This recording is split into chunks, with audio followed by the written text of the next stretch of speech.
Hörmətli Əli müəllim, mən belə bir sual vermək istəyirəm ki, orada iştirak edən İsveçrədən gələn ekspert Svante Kornel cənab prezidentdən soruşdu ki, Azərbaycan artıq bir neçə regionu birləşdirən bir ölkədir. Yəni Yaxın Şərqi, Orta Asiyanı, Avropanı birləşdirən bir əsas bir belə deyək də mərkəzdir, hubdur və Azərbaycanın 3 qitədə belə deyək də öz iştirakı, öz layihələrin həyata keçirilməsi nə qədər ölkənin nüfuzunu qaldırır.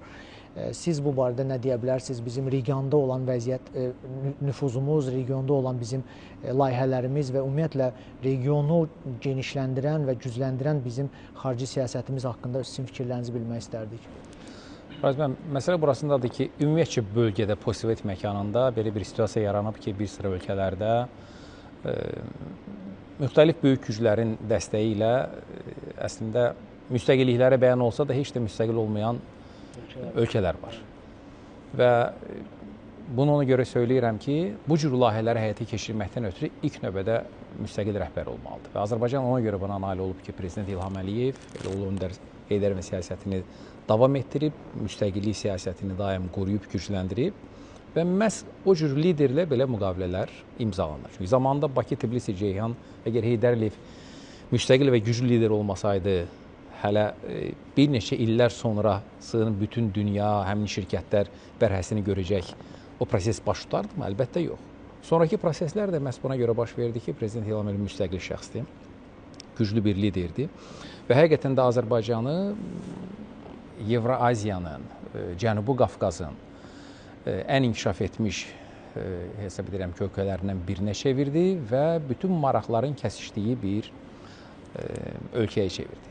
Əvvəllər də burada maraq var idi, amma maraq ölkəni parçalamaq, dağıtmaq, zəiflətmək, onun resurslarını ələ keçirmək. Prezident İlham Əliyev elə edir ki, maraq artır, amma tərəfdaşlıq nəticəsində, sülh, əmin-amanlıq nəticəsində və hörmətli həmkarlarım da söylədi, həqiqətən də Qarabağ müharibəsi onun müsbət nəticələrini Prezident İlham Əliyev bir tək Azərbaycan xalqı və Azərbaycan dövlətinin mənafəyi üçün yox, həm də bütövlükdə regionun mənafəyi üçün istifadə edir. Çünki sülh olmasa regional əməkdaşlıq olmayacaq. Hətta Zəngəzur koridoru məsələsinə əmkarlarım da təsdiq edər, nə qədər ehtiyatla baxırlar, amma nə qədər qısqanclıqla baxıldıqlarının bəzi Avropa dövlətlərinin bir səbəbini bilirik. Çünki bu nəqliyyat koridoru o Çindən tutmuş Avropa qədər bütün ölkələri, həm Türk ölkələrini, həm qeyri ölkələri hamısını burada birləşdirir. Və əgər birləşirsə, deməli, iqtisadi marağa xidmət edir, xalqların rifahına xidmət edir. Onda sual meydana çıxır. Nədən onlar maraqlı deyirlər ki, bölgədəki xalqlar bundan bəhrələnsin? Bəlkə də bu prosesdən bəhrələnlərdən biri də Ermənistan olacaq. Çünki o izolyasiya olunmuş şəraitdədir və Prezident dəfələrlə söyləyib, onun bu izolyasiyadan çıxmağının heç bir şansı və imkanı yoxdur. Onu heç kim bu şansı yaratmayacaq. Çünki müxtəlif cəhdlər də olmuşdur. Bu baxımdan əlbəttə Azərbaycanın bu mövqeyi regionda artıq həll edicidir, amma niyyətdə çox safdır. Və planlar da çoxdur. Planlar da çoxdur. Qabaqda da əsas odur ki, niyyət safdır. Çünki biz bəzi ölkələrdə görmüşük hansısa bir proyektlərin iştirakçısına çevrilirlər, qərb ölkələrini və yaxud da ki, digər dəstəyi ilə. Sonra orada konflikt yaranır. Sonra orada qarşıdurma yaranır. Orada müharibə şəraiti yaranır. Azərbaycan isə təklifləri, bütün bu nəqliyyat proyektləri, Cənub, Şimal, Zəngəzur koridoru, Orta koridor, bütün bu proyektlər ancaq həm bölgə, həm dünya ölkələrinin iqtisadi rifahı, xalqlarının daha yaxşı yaşaması üçün edilən təkliflərdir. Hörmətli Əli müəllim region haqqında danışdı, amma bizim konfransda həm də qlobal siyasət haqqında da bəzi məqamlar oldu. Elman müəllim, mən sizdən soruşmaq istəyirəm. Azərbaycan Qoşulmama Hərəkatının sədri olub, Azərbaycan COP29 samiti keçirib, Azərbaycan Afrika ölkələrinə dəstək verir, Azərbaycan kiçik ada ölkələrinə dəstək verir. Azərbaycan pandemiya zamanı 80-ə yaxın ölkəyə humanitar yardım göndərib. Azərbaycanın qlobal siyasətində rolu haqqında bəlkə sizin fikirlərinizi öyrənək və nə qədər Azərbaycan artıq dünyada aktiv diplomatik oyuncuya bir çevrilib. O haqda sizin fikirlərinizi bilmək istərdik. Təşəkkür edirəm. Cənab Prezidentin çıxışında və səsləndirdiyi fikirlərdə həm də arqumentlərə, faktlara, dəlillərə söykənən fikirlərində həqiqət ondan ibarət idi ki, bəli, bu günləri Azərbaycan beynəlxalq birliyinin çox fəal subyektidir, aktoridir, beynəlxalq proseslərə ciddi təsir etmək potensialına malikdir. Bunun üçün iqtisadi gücü var, 2024-cü nəticələri də bunu göstərir. Bizim strateji hədəfimiz qeyri-neft sektorunun inkişafıdır ki, keçən illəri 6,2%, qeyri-neft sənayesinin 7,3%lik artım faktları qeydə alınır. Bizim valyuta ehtiyatlarımız 71 milyard dollara çatıb ki, bu bizim xarici borcumuzu 14 dəfə üstələyir. Bunlar böyük nəticələrdir ki, bizim fəal xarici siyasət aparmağımız üçün iqtisadi dayanıqlılıq çox güclü amillərdən biridir. Və bunun sayəsində mən hesab edirəm gələcəkdə bir Hollywoodda filmlər çəkiləcək, bu pandemiya dövrü, 3-cü dünya müharibəsi bəzi onu adlandırırlar ki, hər bir beynəlxalq subyektin davranışı necə idi? Və məlum oldu ki, Azərbaycan dövləti, onun rəhbəri və qoşulmama hərəkatının sədri olaraq Azərbaycan bütün dünyada bu bəlaya qarşı, COVID-19-a qarşı səylərin birləşdirilməsinə təşəbbüsü ilə çıxış etdi. BMT Baş Məclisinin xüsusi sessiyasını keçirdi və eyni zamanda peyvənd millətçiliyinə qarşı mübarizə apardı.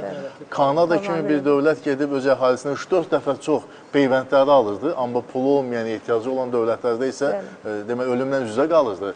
Azərbaycan xalq səsini ucaltdı, öz mövqeyini ortaya qoydu və yeri gəlmişkən bu elə bir bəla idi ki, inanın ki, bunun öhdəsindən ağla gələn ilk versiya o idi ki, BMT Təhlükəsizlik Şurasının 5 daimi üzvü toplaşmalı, bu bəlaya qarşı mübarizə aparmalıdır. Yox, bu baş vermədi. Heç bir Təhlükəsizlik Şurasının daimi üzvlərinin səsi çıxmadı.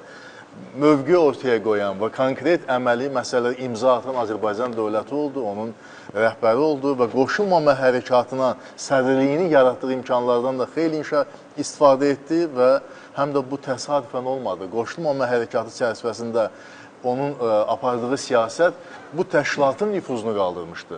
Bu təşkilat artıq beynəlxalq münasibətlər sistemində, beynəlxalq koordinatlar sistemində bir xüsusi çəkiyə malik olmuşdu. Bu Azərbaycan da haqq işini müdafiə edirdi. Eyni zamanda hesab edirəm ki, Azərbaycanın beynəlxalq aləmdə və qlobal məsələlərin tənzimlənməsində rolunu genişləndirən fundamental məsələlərdən də biri bugün üçün çox ciddi təhlükə mənbələrinə, sonra bu çağırışlara bizim bir reaksiya vermək qabiliyyətimizdir. Və siz Fariz müəllim haqlı olaraq bu ada dövlətləri ilə bağlı vəziyyəti diqqəti cəlb etdiniz və bu günləri nə qədər qərbədə səslənsə, bu günləri beynəlxalq hüququn yazan, BMT nizamnaməsinin formalaşmasında iştirak edən, haqdan, ədalətdən, demokratiyadan, hamıdan uca danışan Fransa dövləti neokolonializm siyasəti həyata keçirir. Macronun bu günləri siyasətinin mərkəzində məhz yeni müstəmləkəçilik siyasət dayanır. Nəzərə alsaq ki, Fransa nüvə dövlətidir, Təhlükəsizlik Şurasının daimi üzvlərindən biridir, Avropanın siyasi güc mərkəzidir. Amma bu kimi məsələlər öz yerində Azərbaycan dövləti isə əgər söhbət ədalətdən gedirsə, haqdan gedirsə, onun müdafiəsindən gedirsə, Fransanın bu keyfiyyətləri bizim üçün vacib deyil. Bizim üçün vacib olan hüquqdur, beynəlxalq hüquqdur, onun keşində dayanmaqdır və cənab prezidentin bu siyasəti ada ölkələrində də Azərbaycana olan müsbət imicin formalaşmasında müstəsna rol oynayıb və bu günləri fəxarət ilə qeyd etmək olar ki, Azərbaycanın bütün dünyada nüfuzu o qədər yüksəlib ki, yəni Azərbaycan bir tədbiri ev sahibliyi eləyəndə artıq öncədən bilirlər ki, o yüksək səviyyədə olacaq və COP29 tədbiri, noyabr ayında keçirilən bu tədbir bir daha Azərbaycanın qlobal məsələlərin tənzimlənməsinə hansı töhfəni vermək potensialını ortaya qoydu. Başqalarının 2 ilə hazırlaşdığı tədbirə bir 10 ay ərzində Azərbaycan hazırlaşdı. Uğurlu nəticə, deməli, konkret qərarlar qəbul edildi ki, bunlar da doğrudan dövlətimizin gücünü göstərir və yekunda mövqeyimi sonuzlamaq istəyirəm ki, bütün bu uğurların kökündə, bəli, həqiqətən də dayanır Ulu Öndər Heydər Əliyevin siyasəti və cənab İlham Əliyev dövlətimizin başçısı Heydər Əliyev siyasətini davam elətdirir. Amma Fariz müəllim, burada bir əlavə fikirdə söyləyeyim ki, sadəcə davam elətdirmir. O çox sürətlə dəyişən dünyamızın geosiyasi reallıqlarına adekvat olaraq davam elətdirir. Ona bir innovativlik gətirib, bir kreativlik gətirib və nəticələr göz qabağındadır. Ən başlıcası öz sözləri cənab prezidentin, biz ən rahat yolu seçə bilərdik. O rol olur ki, böyük dövlətin, beynəlxalq təşkilatın qanalları arasından sığınırsa, amma o səni hifz eləyir. Amma bu dünyada heç nə havayı deyil. Hifz eləyirsə, deməli, hər hansı bir avantüriya səni cəlb edə bilər. Biz çətin, məsuliyyətli, açıq şərəfli yolu seçdik. Müstəqillik yolu, milli maraqlara söykənən yol. Tamamilə düzdür. Bizim xarici siyasətimiz milli maraqların üzərində qurulub və milli maraqların müdafiəsi məqsədi daşıyır. Mən sonda Jalə xanım yenə sözü sizə vermək istəyirəm. Cənab Prezident eyni zamanda regionumuzda silah belə deyək, yarışması barədə danışdı. Bilirik ki, həm Fransa, həm Hindistan, digər ölkələr indi Ermənistana silah dəstəyi verir və bir növ revanşist ideyalar ortaya çıxır.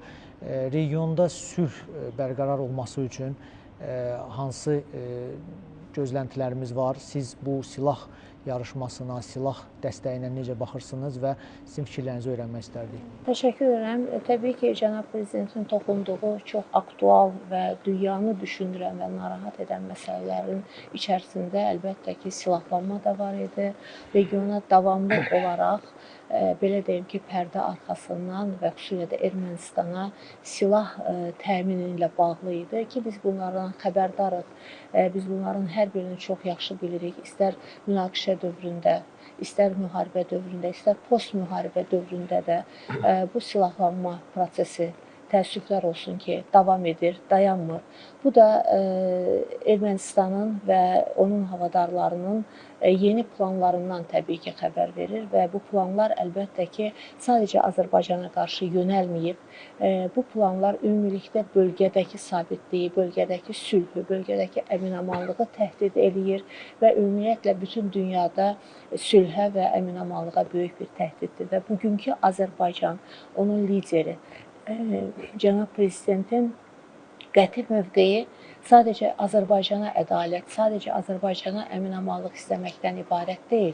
Biz bütün dünya üçün, bütün dünyaya sabitlik istəyirik, bütün dünyaya əmin-amanlıq istəyirik. Biz bütün dünyada müharibələrin bitməsini istəyirik və Prezidentimizin çıxışında, bu suallara cavabında, mövqeyində hər bir ölkə ilə ayrı-ayrılıqda münasibətlər, ölkələr arası, deyək ki, iki ölkə arası münasibətlərin hər biri ilə bağlı fikirləri çox açıq bir şəkildə bir mesajı verirdi dünyaya.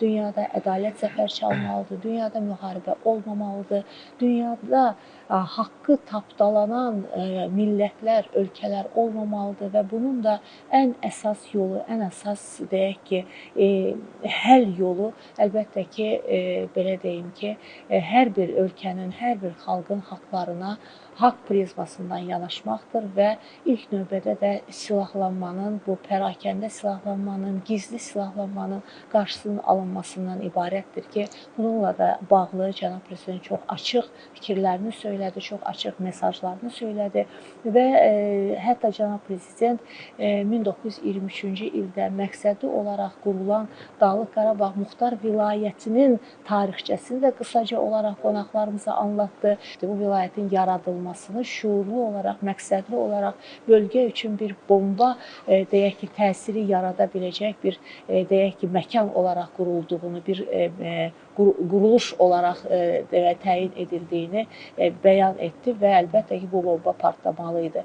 Əgər bir zamanlar məqsədli şəkildə qurulan bu bomba partladısa, deməli, bugün də məqsədli şəkildə bölgənin silahlandırılması bölgəni, dünyanı əlbəttə ki, çox açıq bir şəkildə təhdid edir və biz mütərəqqi bir ölkə olaraq biz bugün sadəcə öz ölkəmizin deyil, bütün dünyanın mənafeyini, deyək ki, düşünən, tolerantlığı, sülhü düşünən bir ölkə, bir xalq və bir dövlət olaraq əlbəttə ki, haqq səsimizi ucaldırıq və Cənab Prezidentin timsalında bugün dünya bir daha Azərbaycanın mövqeyini, haqlı mövqeyini görür və bir daha bu mövqeyə şahid olur. Təşəkkür edirəm Jalə xanım. Hörmətli həmkarlar, çox ətraflı müzakirə elədik və o konfransda, ADA Universitetində olan konfransda səsləndirilən fikirlər, tezislər biz onları müzakirə etdik.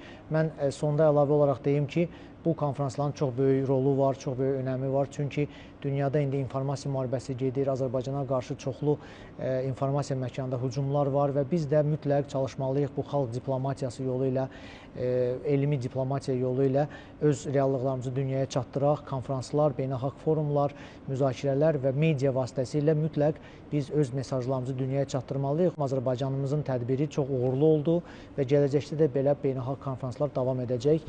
Hörmətli həmkarlar, sizin fikirlərinizə görə minnətdarıq. Təşəkkür edirik.